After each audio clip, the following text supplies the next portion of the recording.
Thank you. Good evening, ladies and gentlemen, dear friends. I'm very happy to welcome all of you at our traditional meeting. I would like to thank you right away for taking part in the heated and meaningful discussions of the Valdai Club. We're meeting on the 7th of November. This is the date of great significance both for our country, one can say for the whole world. The Russian Revolution of 1917, just like the Dutch Revolution, the English Revolution and the French Revolution back in their day became, to a certain extent, a milestone in the development of humanity and have largely defined the course of history, as well as the nature of politics, diplomacy, economics, and the social life. We were also destined to live in the times of drastic, essentially revolutionary changes, and not only to make sense, but also to take part directly in the most complex processes of the first quarter of the 21st century. The Valdai Club is almost the same age as our century, and it celebrated already 20 years. Quite often, people say that the time flew by and no one noticed, but that's not the case here. These 2 decades were not just full of crucial and quite often dramatic events of truly historical scale. Before our eyes, a completely novel world order is taking shape, and it's unlike everything that we know from the past. For example, Westphalian system or Yalta system. New powers are emerging. The nations understand more clearly their interests, their self-worth, uniqueness, and identity. They're ever more insistent in achieving their goals of development and justice. At the same time, societies are coming across a greater number of new challenges, from breathtaking technological breakthroughs to devastating natural catastrophes, from outrageous social inequity to massive waves of migration and most acute economic crises. Experts are talking about the threats of new regional conflicts and global epidemics, about complex and ambiguous ethical aspects of interaction between the human and the artificial intelligence, on the way traditions and progress combine with each other. Some of these issues we used to forecast during our meetings and discussed in detail in the Valdai Club. And some of the issues, well, we have intuitive presentiments about them, hoping for the best, but not ruling out the worst-case scenario. Some things became a complete surprise for everyone because the current world is so unpredictable and dynamically changing. If we take a look back 20 years ago and look at the scale of changes and project the scale in the future, we can assume that the next 20 years will be more no less, but rather more complex. But how much more will depend naturally on a number of factors. And in order to analyze them and try to forecast something, I believe that's the reason why you gather here at the Valdai Club. To a certain extent, the moment of truth is coming. The previous world order is irreversibly becoming a thing of the past. One could say has become a thing of the past, and the shaping of the new world order is become the scene of uncompromising fight. Uncompromising, first and foremost, for the reason that it's not even the battle for power or geopolitical influence. It's a clash of the very principles that would be the foundation between the relation, for the relation of the countries at the next historical stage. And its outcome will define whether all of us jointly can build a world that would allow everyone to develop and to solve the outstanding contradictions based on mutual respect of cultures and civilization without coercion and use of force. In the end, can the human society remain a society with its ethical and humanistic principles? Will a human remain a human? It seems that there is no alternative to it, but just at the first glance. Unfortunately, there is an alternative to this. That is the descent of humankind into the abyss of aggressive anarchy, internal and external schisms, loss of traditional values, new forms of tyranny, essential abandonment of classic principles of democracy, basic rights and freedoms. More and more often, democracy is interpreted as the power, as the rule not of majority but of minority.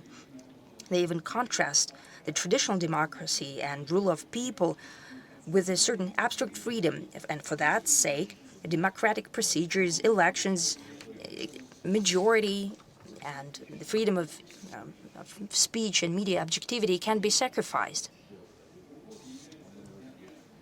The threat is the imposal and becoming of ideologies totalitarian in their essence a norm. And that's what we see in the Western liberalism that has degenerated into, I believe, in extreme intolerance and aggression towards any alternative, towards any sovereign and independent thought. And today, it justifies neo-Nazism, terrorism, racism, and even mass genocide of civilian population. In the end, that's international conflicts and clashes that might bring about mutual destruction, because the weapons capable of doing that already exists, and it's constantly being improved. It acquires new forms as the technologies develop, and the club of the countries that possess such weapons is becoming wider, and no one can guarantee that in case of avalanche-like increase in threats and final deterioration of legal and moral norms, it would not be used. I have already said that we've come to a dangerous line, and calls of the West to deliver strategic defeat to Russia, a country with the largest arsenal of nuclear weapons, shows extreme adventurism of the Western politicians, at least some of them. Such blind faith in their own impunity and exceptionalism might turn to a global tragedy. At the same time, the previous hegemons used to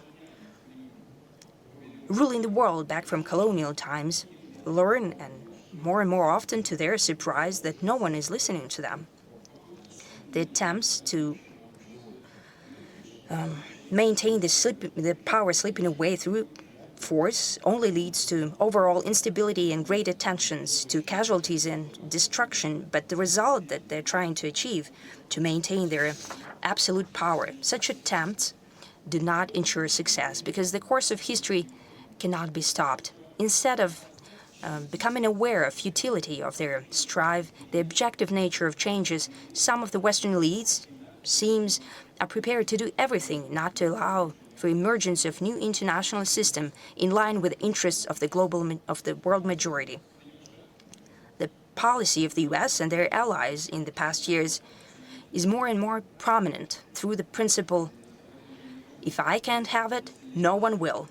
If you're not with us, you're against us. Well, this formula is very dangerous, because here and in many countries of the world, there is such a saying that you reap what you sow. The chaos and systemic crisis is already in full swing in those countries that are trying to conduct such a policy. The claims to being exceptional, to being liberal and globalist messiahs, to ideological and military and political monopoly, are depleting those countries more and more that are trying to conduct this policy and pushing the world towards deterioration. It comes in direct contradiction with the true interests of the nations of the US and European countries. I'm sure that sooner or later the West will understand that, because the foundation of its former great achievements was always the pragmatic and sober approach, based on very harsh and at times cynical but rational evaluation of what's happening in their own capacities. And here I'd like to highlight once again, unlike our opponents, Russia does not perceive the Western civilization as an enemy. It does not raise the question, us or them. Who's not with us, he's against us. We never say that. We don't want to pontificate to anyone. We don't want to impose our worldview on anyone. Our position is an open one, and it's the following. The West has accumulated indeed tremendous human, intellectual, cultural, and material resources, thanks to which it can successfully develop, remaining one of the crucial elements of the world system. But it is precisely one of, together with other actively developing countries and states and groups of countries. The notion of hegemony in the new international sphere is off the table. And when Washington and other Western capitals become aware of that and recognize this cold, hard fact, then the process of building of the global system in line with the challenges of the future will finally enter the phase of true constructive building. I hope to God that it will happen as soon as possible. It is in common interests. Also in the interest, and first and foremost, in the interest of the West. As of now, everyone who is interested in the creation of a just and viable world have to spend too much effort on overcoming the destructive actions of the West, clinging to their own monopoly. It's apparent that it's happening, and everyone can see that. In the West, in the East, in the South, and everywhere. They're trying to keep their power and monopoly. These are apparent things. These efforts could have been directed with much greater use and result to solving common problems that indeed concern everyone. Demographic problems, social inequality, climate change, food security, healthcare, new technologies. That's what we could think about it. What we all truly need to work on. Today, I would allow myself several philosophical asides, since this is a discussion club. Then I hope that will follow in the vein of the discussions that were happening here before. I have already said that the world is changing drastically and irreversibly. It is unlike the previous version of world order. Due to the combination of parallel coexistence of two seemingly mutually exclusive phenomena, a fast, rapidly growing conflict potential and fragmentation of political, economic, and legal field on the one hand, and the maintaining close interconnectedness of the whole world space, on the other hand, it can be perceived as counterintuitive because we're used to the fact that such trends usually follow one another and substitute one another. Century after century, the times of conflict and breaking off ties are replaced by more beneficial periods of cooperation. That is the dynamic of development of history. It seems that it doesn't work today. But let's start to maybe have a bit of a discussion about it. Most acute and principled, emotionally charged conflicts naturally significantly complicate the global development but did not put an end to it. Instead of chains of cooperation destroyed by political means and even military means, appear another, more complex, sometimes less linear, but they maintain economic and social ties. We have seen that in the previous years. Quite recently, the so-called collective West made an unprecedented attempt to banish Russia from the global system of economic and political system. The number of sanctions and punitive measures against our country is unprecedented in history. Our opponents assumed that they would deliver to Russia a devastating blow and knockout, something that it would not bounce back from. It would stop being one of key elements of international system. I think there is no need to remind you of what happened in reality. The very fact that the anniversary edition of Valdai Club has gathered such a representative audience speaks for itself. Well, it's not a matter about Valdai, it's about the reality that we're living in right now, and in which the conditions which Russia lives in, and the world needs Russia, and no decisions by Washington or Brussels' alleged masters cannot change it. The same applies to their other decisions. Even a well-trained swimmer cannot swim across to a strong current, regardless of tricks and doping that it uses. As for the global policy and the current it is taking, it's contrary to the strives of the West, from the outgoing hegemonic world to the upcoming diversity. This is an apparent thing. As we say, well, it doesn't take a smart man to say it. Let's go back to the dialectics of history and change of era of conflict and cooperation. Is indeed the world such that this theory it does not work in practice? Let's take a look at what's happening today at a different angle. What is the the essence of the conflict and who's taking part in it. Since the mid-past century, when through joint effort and a tremendous price, it was possible to overcome Nazis and the most nefarious and aggressive ideology that was the fruit of most acute contradictions of the first half of the 20th century.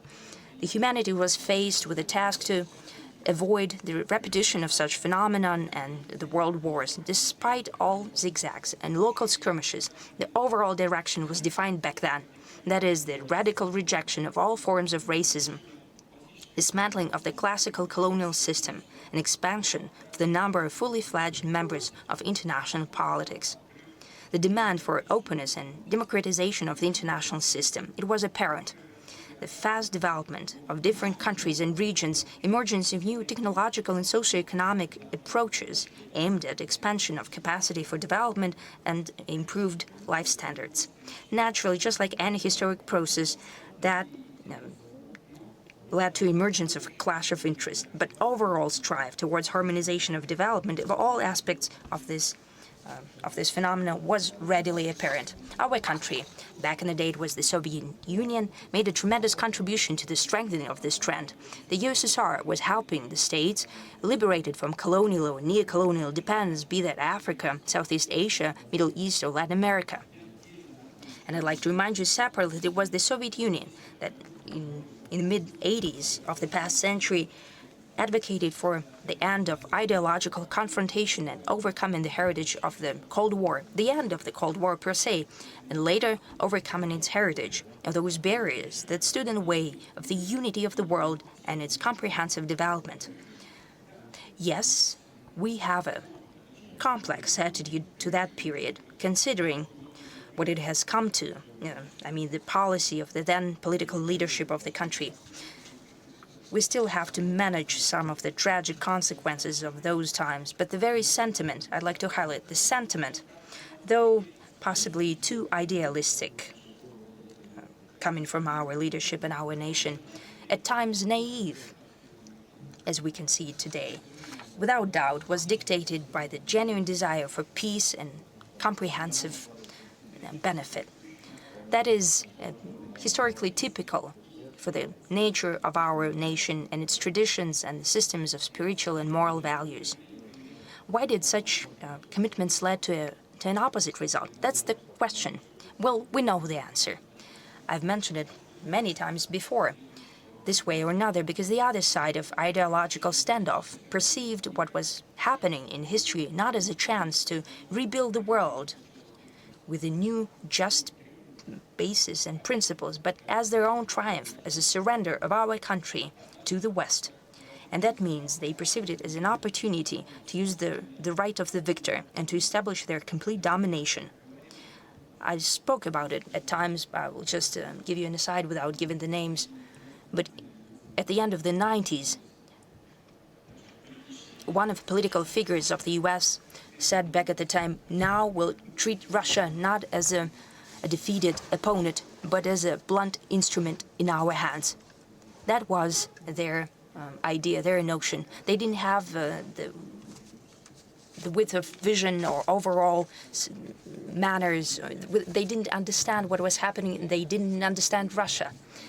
The way the West falsely and to their own benefit interpreted what it believed to be the outcome of the Cold War, the way it started to retailor the world for itself, its brazen and unchecked geopolitical greed. These are the true reasons for conflicts of our historical era, starting with the tragedy of Yugoslavia, Iraq, Libya, today of Ukraine and the Middle East.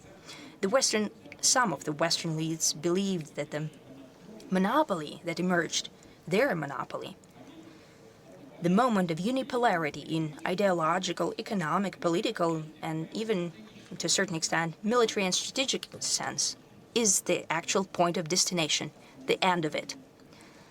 Stop for a moment, and it is beautiful. As they conceitedly said back then, it was the end of history. It is unnecessary to explain in this audience how myopic and false this notion was. The history did not come to an end. On the contrary, it entered a new phase.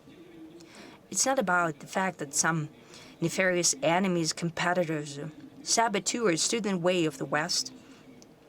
in establishing their system of global power. Let's speak frankly, after the USSR disappeared and the model of Soviet socialist alternative disappeared as well, many in the world first believed that the monopoly system is here to stay, almost forever. And they just need to adjust to it. But it started to crumble on its own under the weight of ambition and avarice of the Western elites. And when they saw that even within that system that they have tailored to their own needs, after the Second World War, naturally, we have to admit it, the victors created the Yalta system for their own needs, and after the Cold War, the alleged victors in the Cold War started to tailor the world for themselves, adjusting the Yalta system. That's the issue. The system that they created by their own hand is now successfully being used by others. There are now new leaders within that system. Naturally, they started to correct and tweak the system that they have created for their own good, and they started to violate the very rules that they spoke about yesterday. They started to change the rules set by themselves. So what kind of conflict do we see today? I am convinced that it's not the conflict of everyone against everyone, caused by the violation of certain rules that we have been quite often told about from the West. Not at all. We see the conflict between the overwhelming population of the planet that wants to live and develop in an interconnected world of tremendous number of opportunities, and the global minority concerned by one thing, as I have already said, maintaining their domination. And to that end, it's prepared to destroy the achievements that became the result of long-term development towards a comprehensive global system. But nothing will come of it, as we can see. Nothing doing. At the same time, the West itself is hypocritically trying to convince all of us that what's at stake is everything that humanity achieved after the Second World War. Nothing of the sort. I've just said it. Both Russia and an overwhelming majority of the countries are indeed trying to strengthen the spirit of international progress and strive towards sustainable peace that was the core of development since the mid-past century. At stake is the very different thing, the monopoly of the West that emerged after the dismantling of the Soviet Union, that was acquired for a time during the end of the 20th century. Yet again, I like to highlight, and everyone present here understand that any monopoly, as we know from history, comes to an end sooner or later. There could be no illusions here. A monopoly is a bad thing, even for the monopolists themselves. The policy of the elites of the collective West, of a powerful but rather a limited club as for the number of participants, is not looking forward, not aimed towards constructive building, but it's looking backwards, trying to maintain advantage. Any sports fan, not even talking about professionals in sports, in hockey, in all types of martial arts, they know that trying to simply maintain the advantage is always a losing game. Going back to the dialectics of history, we can say that parallel existence of conflict potential and the strive towards harmony is naturally unsustainable. The contradiction of the era, sooner or later, will come to a head through synthesis and a transition to a new quality. When we enter this new phase of development and building of new global architecture, it's important for all of us not to repeat the mistakes of the end of the past century. As I've said before, back then, West tried to impose on everyone there, I think, a deeply amoral model of exiting the Cold War, wrought with new conflicts. The emerging multipolar world, there should be countries and nations that feel that they've lost. No one should feel discriminated against and humiliated. Only with that we can ensure a truly long-term conditions for comprehensive, just, and safe development. The strive towards cooperation and interaction is now, without doubt, gaining the upper hand, overcoming most acute situations. We can boldly say that it is indeed the international mainstream and the course of events. Naturally, being at ground zero of tectonic shifts caused by sea changes in the global system, it's hard to forecast the future. But as we know, the general direction of change from hegemony to a complex world of multilateral cooperation, we can try to draw certain outlines of the future. Speaking at the Valdai Forum last year, I have spoken about 6 principles that we believe should be the foundation for relations at the new historical stage. The events and the time that has passed since then, I believe, only confirmed that the proposed notions were both justified and well-founded. I will try to build on them. Number 1, openness towards cooperation is a crucial value for an overwhelming majority of countries and nations. Attempts to build artificial barriers are vicious not only through the fact that they stand in the way of normal and beneficial economic development for everyone. Disconnection of ties is especially dangerous during natural disasters and social and political shocks, which is unfortunately the way of life. The situations are unacceptable, like the situation that happened after the catastrophic earthquake in Asia Minor, for purely political reasons. Aid was blocked towards the nation of Syria. Some of its regions were tremendously affected by the natural phenomenon. And such examples when egotistical and myopic interests stand in the way of overall prosperity are not unique. Barrier-free environment that I spoke about last year is key not only to economic prosperity, but also to satisfying acute humanitarian needs. And amid new challenges, and among them are the consequences of rapid growth of technologies, it's imperative that humanity pools their intellectual efforts together. It's telling that today openness is currently mostly being opposed by those who just recently, yesterday, as it were, used to call themselves its greatest champions. Today, the very same forces and people are trying to instrumentalize restrictions to exert pressure on those who think differently. But this is not going to work due to the very same reason. An overwhelming world majority favors openness without any politicization. Second, we've always spoken about world diversity as a sine qua non to ensure its stability. It might seem like a paradox. For the more mixed the world is, the more complicated it is to build a single framework. And of course, universal norms should be of help. Could they help that? There's no denying it. It is a difficult task. But first, it shouldn't come to a point when a model of a single country or a relatively small part of humanity is taken as something universal and imposed on all the rest. Secondly, no conventional, albeit quite democratically developed code cannot be perceived and prescribed as a directive and irrefutable truth once and for all, because the international community is a living organism whose worth and uniqueness consist in its civilizational diversity, whereas the international law is an outcome of agreements among peoples rather than countries, because legal consciousness is an indispensable and unique part of each culture and each civilization. The crisis of the international law that has been spoken about, in a sense, is growing pains, because the fact that peoples and cultures that do different reasons in the past used to be left in the political sidelines are currently in the ascendant.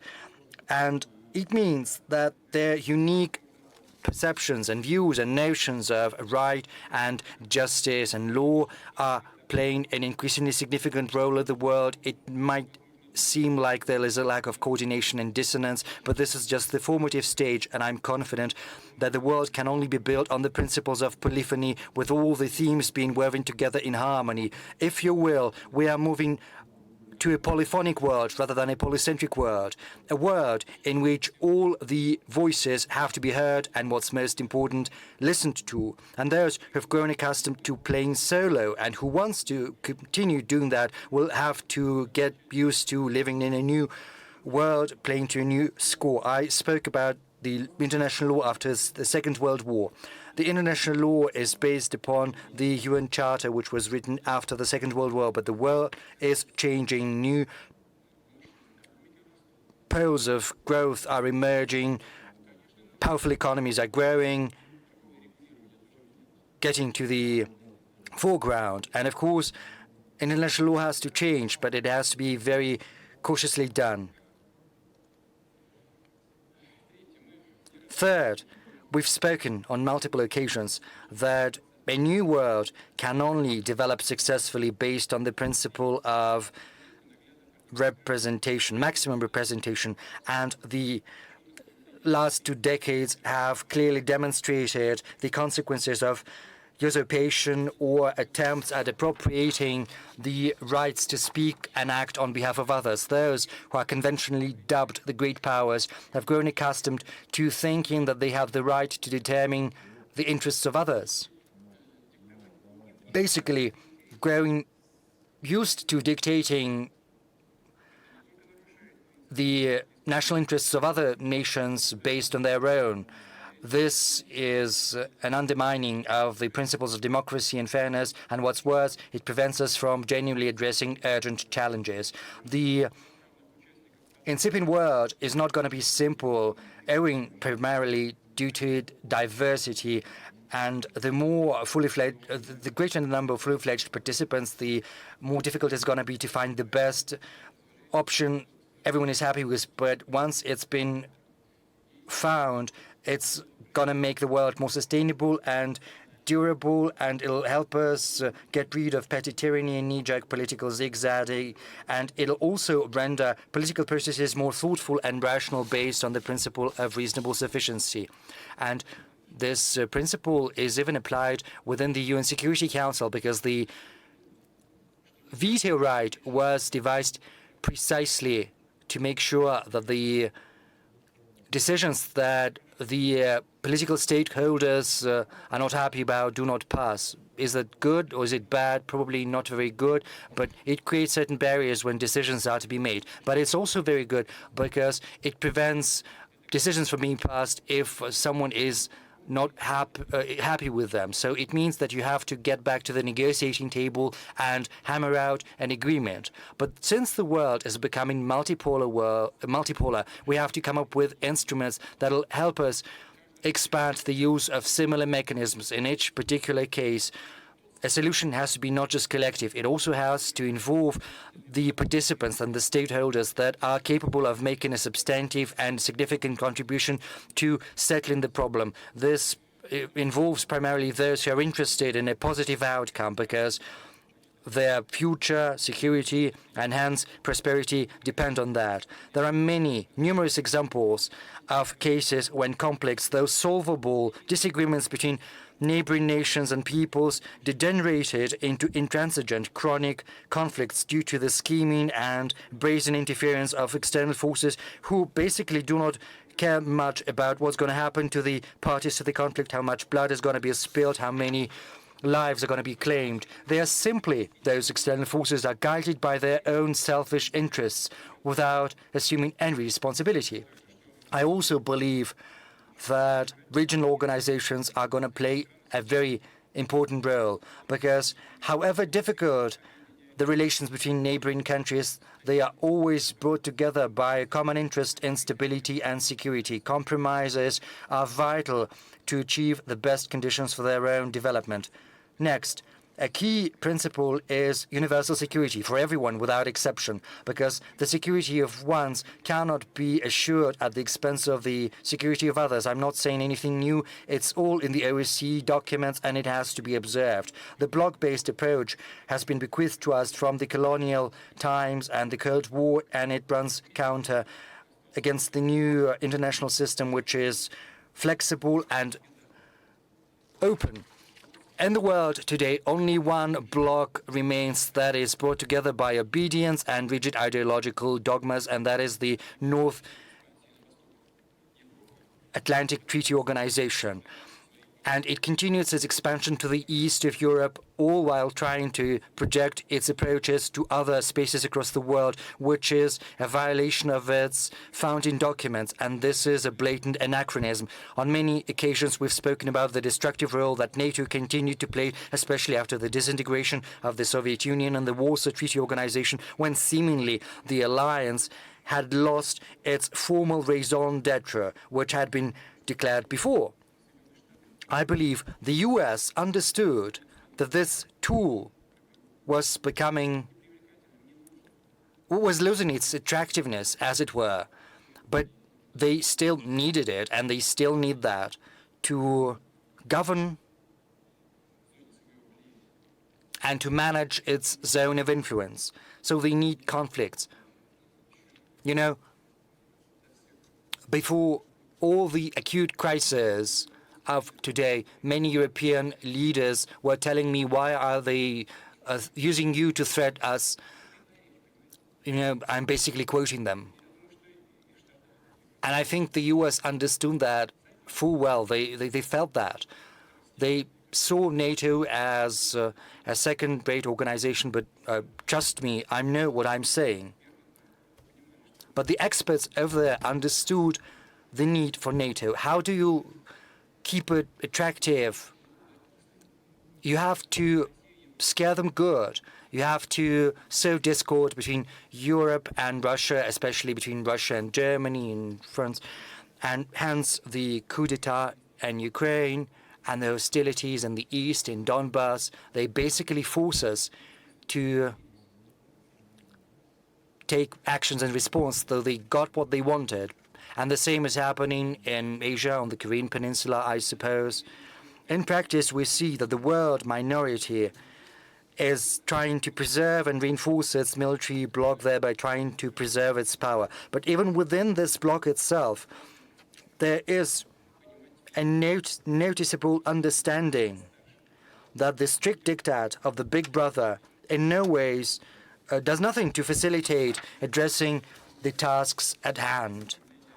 And it also is in stark contrast to the aspirations of other countries of the world, because cooperating when it's beneficial, building partnership with anyone who is interested, that is the evident priority of most countries on our planet.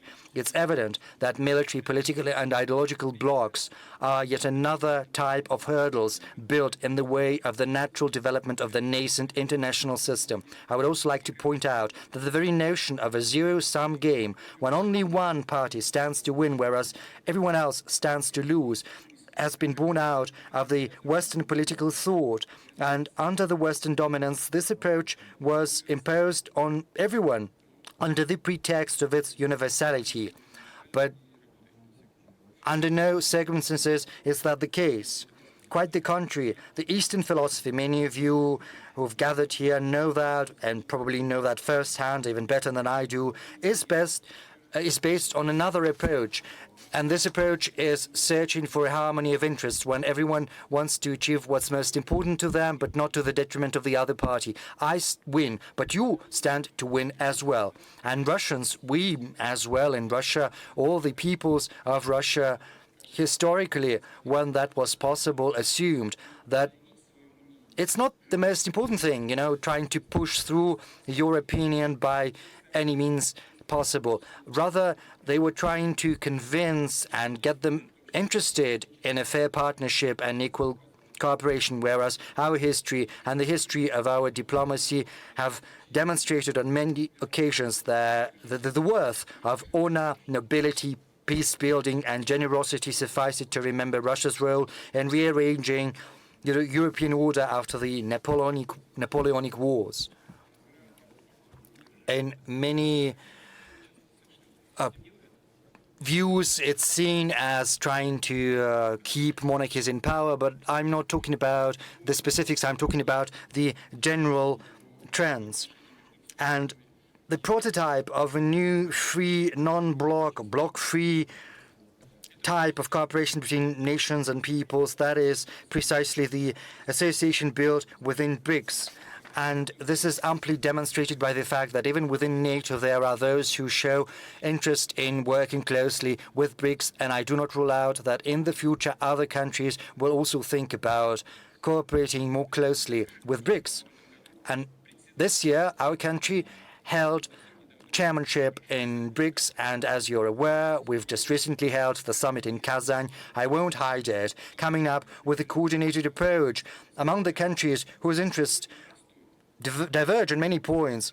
is a tall order. Diplomats and other statespeople had to spare no effort and show a lot of tact, demonstrate the capacity to listen to one another to obtain the requisite result. It took a lot, but this is how we forge the unique spirit of cooperation, which is based on mutual understanding rather than coercion. And we are confident that BRICS sets a very good example for everyone as a beacon of constructive cooperation in a new international landscape. I would also like to add that within BRICS, there are meetings of entrepreneurs, scholars, intellectuals of our countries. This can serve as a platform for a profound philosophical, fundamental perception and analysis of the current processes of the world developing with due regard for the characteristics of each and every civilization with their culture, history, identity, and tradition. The spirit of respect and due regard for the interests of one another. This is precisely the basis of the future system of Eurasian security, which is beginning to take shape across our vast continent. And this is not just about a multilateral approach. This is also a multifaceted process, because right now security is a comprehensive notion that encompasses not just the military and political aspect. It's impossible to achieve without ensuring social and economic development of any nations, and also stability against any external challenges, both natural and man-made, in the real world and in cyberspace. Fifth, fairness for everyone, because inequality is the true scourge of the modern world. Within nations, inequality breeds social tensions as well as political instability, whereas in the international arena, it is a source of the development gap between the golden billion and the rest of humanity, which is fraught with greater political disagreements and also, most importantly, with worsening migration issues. Almost all developed nations of the planet are facing increasingly less controllable influx of those who want to improve their material circumstances, say, obtain a high social status, gain better prospects, and sometimes simply to survive. And this migration wave sometimes leads to a surge in xenophobia, intolerance to foreigners in richer societies, which sets off the spiral of social and political troubles and increase a greater level of aggression. The fact that some countries are lagging behind in terms of social and economic development is a comprehensive phenomenon, and there is no magic wand to conjure this disease away. We need to work in a systemic fashion and long term. We need to create conditions which will remove artificial, politically motivated barriers in the way of development. We have to remove attempts at instrumentalizing the economy, at weaponizing it, because whoever is the target, everyone gets hit. And the heaviest blow is against the most vulnerable, the people and countries that need support. We are confident that such issues as food security, energy security, access to healthcare and education, and finally, orderly and free movement of people have to be secured against being held hostage to conflicts and controversies, because these are basic human rights.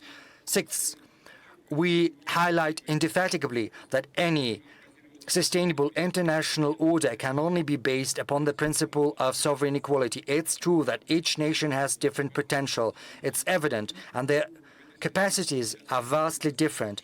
That often gives rise to the notion that full equality is impossible. It's a utopia, it's illusory, but the characteristic of the modern world, which is so integrated and well connected, is that countries that are not the most powerful or the biggest one sometimes can punch far above their weight, at least due to the fact that they are capable of being more rational and targeted in the use of their human intellectual, natural and environmental potential. They're agile and flexible in addressing complex tasks. They set the bar high in quality of life, in ethics, governance efficiency, in building the opportunity for self-fulfillment of each and every person, in building a very favorable psychological atmosphere in society, which is favorable to the development of science, entrepreneurship, arts, creativity, tapping the talents of young people. These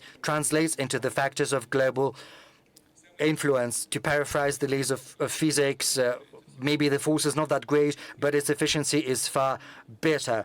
But the most destructive thing today is arrogance and high-handedness, as well as the need to constantly and ceaselessly pontificate. Russia has never been the one to do that. And we see that our approach is productive. Our historic experience shows indisputably that inequality, be that within society, within the state, or in the international arena, will inevitably lead to nefarious consequences. And I would like to add something that I haven't spoken about. Over the many centuries of the Western-centric world, we've seen the emergence of certain cliches and stereotypes, sort of in hierarchy. Allegedly, there is the developed world, progressive humanity, a certain universal civilization that everyone is supposed to aspire to, whereas there are also backward and civilized peoples, basically barbarians, and their only mission is to listen unquestioningly to what they're being told and to act at the behest of those who allegedly stand higher than they do on this civilizational ladder. Obviously, this is a cover for a brazen colonial approach aimed at exploiting the world majority. But the thing is, this is a basically racist ideology that has taken root in the consciousness of many people. And this is also a very serious mental hurdle in the way of universal harmonious development. The world today abhors haughtiness, but it doesn't tolerate deafness towards the uniqueness of others. In order to build normal relations, you've got to listen to your interlocutor. You have to understand their logic and cultural background rather than trying to project on them what you think about them, your own notions. Otherwise, your communication is going to be a dialogue of the deaf, labeling and also exchange of stereotypes. You know, we know about unique cultures of different nations. On the surface, everything looks decent, you know, music, the folklore. They've been elevated, but essentially, the economic and security policy remains the same. Neo-colonial in its essence. Just look at how it works, because the Western economies are blocking everything, trying to pursue their own interests. I refer to the WTO example. They're trying to preserve their dominance for decades and centuries. We have to remember that everyone is equal in that everyone is entitled to their vision. No better or no worse than other visions, it's just theirs. And this is the basis for mutual understanding of our interests, as well as respect, empathy, ability to commiserate, to listen to the arguments and points of view of others, and not just to listen, but also to build your policies based on that. Because listening to others does not imply simply agreeing with everything and accepting everything. This is about recognizing the right of your interlocutor to have their own worldview. This is basically the first step in the quest for a harmony in your worldviews, because we have to learn to see diversity and differences as something precious and a source of opportunities rather than conflicts. And this is also about the dialectics of history. We understand, you and I, that the era of drastic transformations will lead to inevitable clashes of interests and shocks. Everyone is going to get to readjust to one another, and probably this interconnectedness of the world, rather than assuage differences, will exacerbate them, making them more jumbled, and the quest for a solution more difficult. Because over the many centuries of its history, humanity has grown accustomed to viewing the use of force as the last resort for resolving differences. Whoever is more powerful is right. Yes, sometimes this principle does work, and it does happen, and a lot countries are forced to fend for their interests with up in arms, using all means at their disposal. But the world of today is becoming increasingly complex. And sometimes using force to address one problem will breed another problem, and other problems which are going to be even more grave. And we understand that our country has never been the one to initiate the use of force. We only are forced to do that when it becomes clear that our opponent is acting aggressively and is not willing to listen to any type of argument. And whenever necessary, we will take any measure we need to and have to do to protect Russia and our citizens, and we will always achieve our goals. The world is absolutely non-linear and inherently heterogeneous. We've always understood that. You know, I was not going to take the trip down memory lane, but I remember very well back in 1999 when I stood at the helm of the government and then I went on to become the head of state. You know, there was something we were facing back then. I think the Russian citizens and the experts who are present here remember that very well as well. We remember the forces behind the terrorists in the Northern Caucasus. We know where from and in what size they were getting money and weapons, moral, political, and ideological support. You know, sometimes it's laughable, but also very sad to remember those developments because, you know, Al-Qaeda, it's bad, but when it's fighting against you, then it's all right. And all of that breeds conflict. Back then, we fixed a goal for ourselves to use all the time we have to spare no effort to preserve our country. And it served the interests of all the peoples of Russia, despite the dire economic straits after the 1998 crisis and the armed forces falling into disrepair. We've managed to rise together and repel the attack of the terrorists and went on to rout them. Why did I choose to remind you of that? Because right now there are those who've once again come up with the notion that the world without Russia is going to be better off. And they wanted to destroy what was left after the disintegration of the Soviet Union. And right now there are those who think that the world is going to be more obedient, is going to be easier to control without Russia. But on multiple occasions, Russia stopped those who sought world domination, whoever that was. And we're going to do that. And the world is not going to be better. And those who do not understand that they have to realize that it's only be more difficult. And our opponents are still coming up with new instruments to get rid of us. Right now, they're trying to instrumentalize Ukraine and Ukrainians as such a tool. They are cynically training Ukrainians against Russians, basically turning Ukrainians into cannon fodder. And all of that is accompanied by conversations about a European choice. What kind of choice is that? We don't need that, for sure. We will protect ourselves and our citizens. Let no one labor under any illusion to that end. But of course,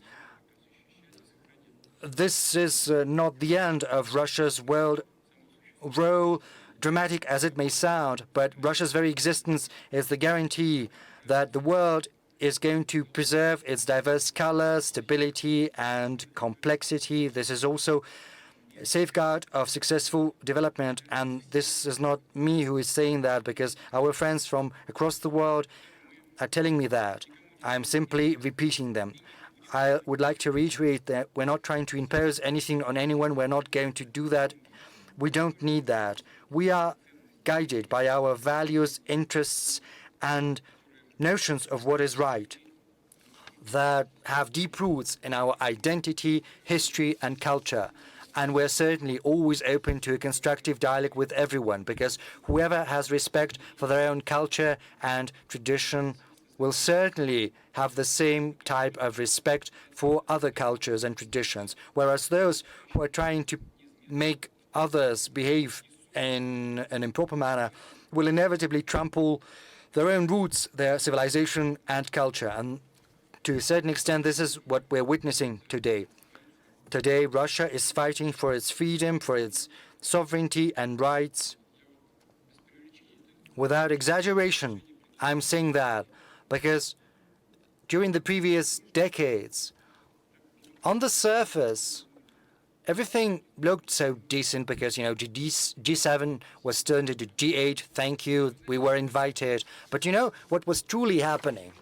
Because I saw that firsthand. Say, you come to the G8 and it becomes clear from the outset that before the G8, the G7 had a separate meeting and they had some separate conversations and they had discussed Russia, and then they invite Russia to talk with them.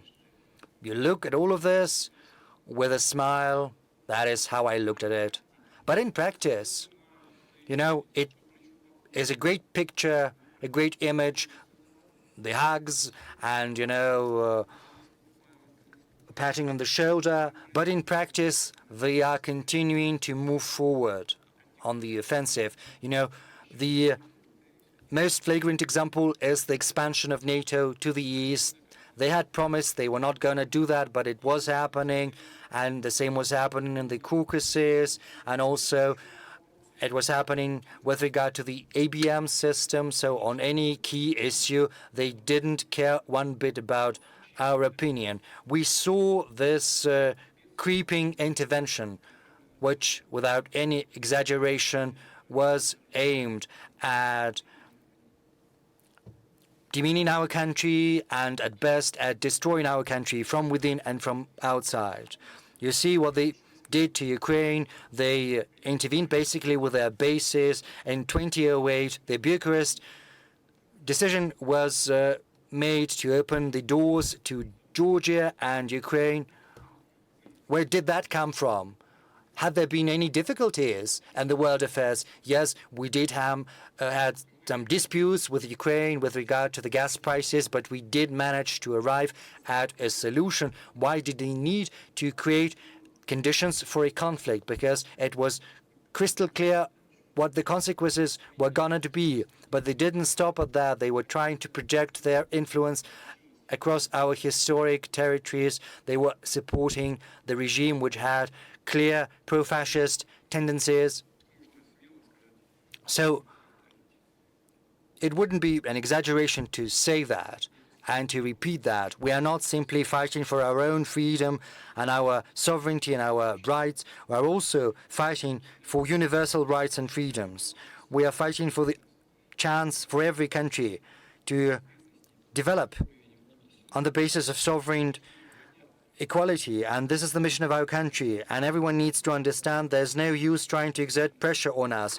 But as for coming to an agreement with due regard for the mutual legitimate interests of one another, this is something we've always been ready for, and this is what we've been asking all participants of the international community to do. And if that happens, then the future participants of the Valdai Club, which are still school children, students, PhD candidates, young scholars, and novice experts, in 20 years or so, on the eve of the centenary of the UN, will probably talk about something more optimistic and life reassuring than the subjects we have to broach today. Thank you very much for your attention.